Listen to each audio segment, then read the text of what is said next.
వ్యవసాయం అంటే సాగు ఒక్కటే కాదు, వీటికి అనుబంధ రంగాలు తోడైతేనే అన్ని విధాల ప్రయోజనం కలుగుతుంది. 5 దశాబ్దాల క్రితం రైతులంతా ఇదే తరహాలో సాగు చేసేవారు.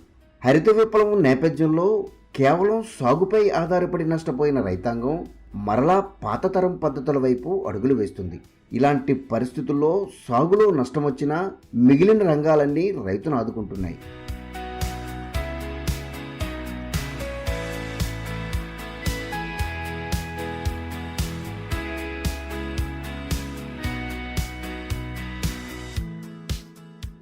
రైతు నూతికుప్పం కుసుమ 7 ఏళ్లుగా ప్రకృతి పద్ధతి అనుసరిస్తున్నారు. తనకున్న ఎకరా విస్తీర్ణంలో అరెకరాలో వరి, మిగిలిన భూమిలో ఏటీఎంతో పాటు పశుగ్రాసం సాగు చేస్తున్నారు. ఈ క్రమంలో ఏడాది పాటు భూమి కప్పు ఉంచేలా పిఎండిఎస్తో మొదలుకొని ఖరీఫ్, ఆర్డీఎస్తో పాటు రబీ పంటలు పండిస్తున్నారు. వీటికి అనుబంధంగా నాటుకోళ్లు, పాల డైరీతో పాటు మేకల పెంపకాన్ని చేపట్టారు. అందరికీ నమస్కారం. నా పేరు కుసుమ. మాది శేషాపురం, చంద్రగిరి మండలం.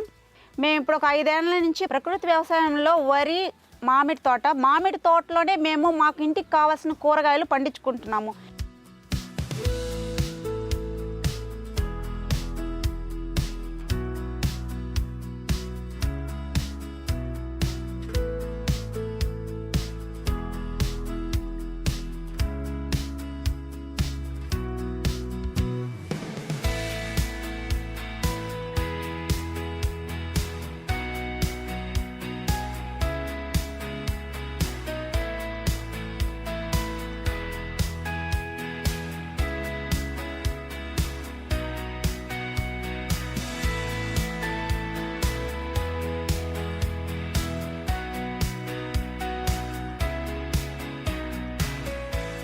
మా కుటుంబ ఆరోగ్యం కోసం నేను ఏటీఎం మోడల్ వేసుకొని కూరగాయలు పండించుకుంటున్నాను. అలాగే ఆర్థిక పరంగా గాను నాకు కొన్ని ఆవులు, మేకలు, గొర్రెలు, వీటితో పాటు కోళ్ళు, వీటిని కూడా నేను పెంచుకోగలుగుతున్నాను.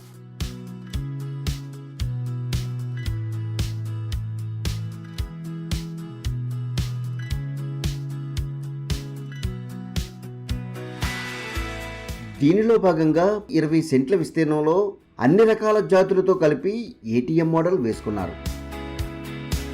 ఇప్పుడు ఒక 2 ఏళ్లుగా ఏటీఎం మోడల్ ఒక 20 సెంట్లలో వేసుకొని మేము తింటూ బయట వాళ్ళకు కూడా ఇవ్వగలుగుతున్నాము. దాంట్లో వచ్చి తీగ జాతి, ఆకుకూరలు, కాయగూరలు వేసుకొని దాని చుట్టూ కూడా మొక్కజొన్న, సద్దలు, రాగులు ఇలాంటివి చల్లుకొని కూడా వీటితో పాటు అవి కూడా మేము తీసుకోగలుగుతున్నాము.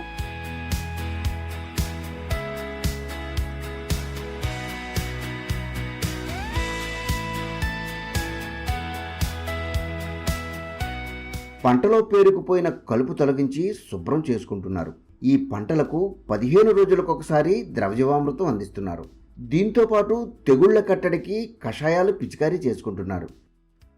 మాకు ఆవులు ఎక్కువ ఉండటం వల్ల పేడ, పనిస్తాలతో జీవామృతము, ఘనజీవామృతం అనేది నేను ఏటీఎం మోడల్కి వాడుకుంటున్నాను. ఘనజీవామృతము ప్లస్ మాడి చెట్లకి వేసుకుంటున్నాను. జీవామృతం వచ్చి ప్రతి 15 రోజులకు ఒకసారి పారించుకుంటున్నాను.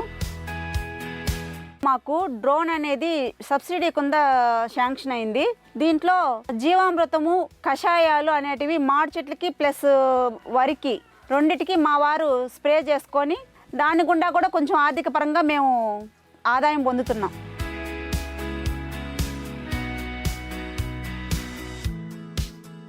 ఇలాంటి పరిస్థితుల్లో సాగు నుంచి లభ్యమైన ఉత్పత్తులను ఇంటి అవసరాలకు వినియోగిస్తూ మిగిలిన వాటిని గ్రామంలోనే విక్రయాలు చేస్తున్నారు.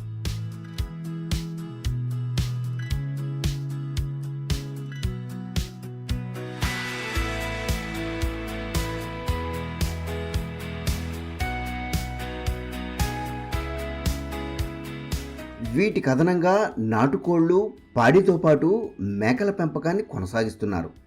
వీటి కోసం ప్రత్యేకంగా పశుగ్రాసాన్ని సాగు చేసి ఆవులతో పాటు మేకలకు మేతగా అందిస్తున్నారు.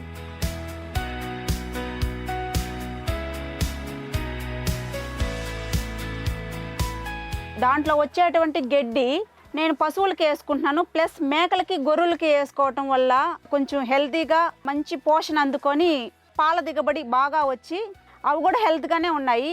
దాని గుండా కూడా మేము కొంచెం లాభదాయం పొందుతున్నాము.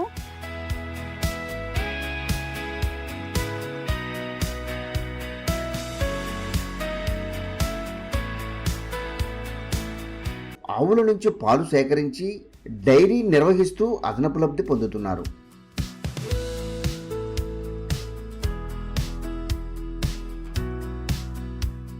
ఆరోగ్యపరంగా గాను కూరగాయలన్నింటినీ మనం తీసుకుంటున్నాము. ఆర్థిక పరంగా గాను ప్రతి ఒక్క రైతు ఈ ఆవులు, మేకలు, గొర్రెలు, ఈ కోళ్ళు ఇలాంటివి అనుసంధానం చేసుకొని పెంచుకుంటే ఆర్థిక పరంగా కూడా కొంచెం ఎదగలుగుతారు.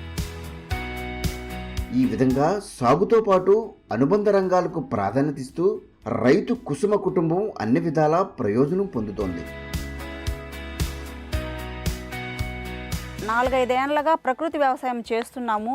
ప్రకృతి వ్యవసాయం ద్వారాగానే పండించుకొని మేము ఆహారం తీసుకుంటున్నాము. సీఎం చంద్రబాబు నాయుడు సార్ నారావారపల్లి పక్క గ్రామమే మాది శేషాపురము.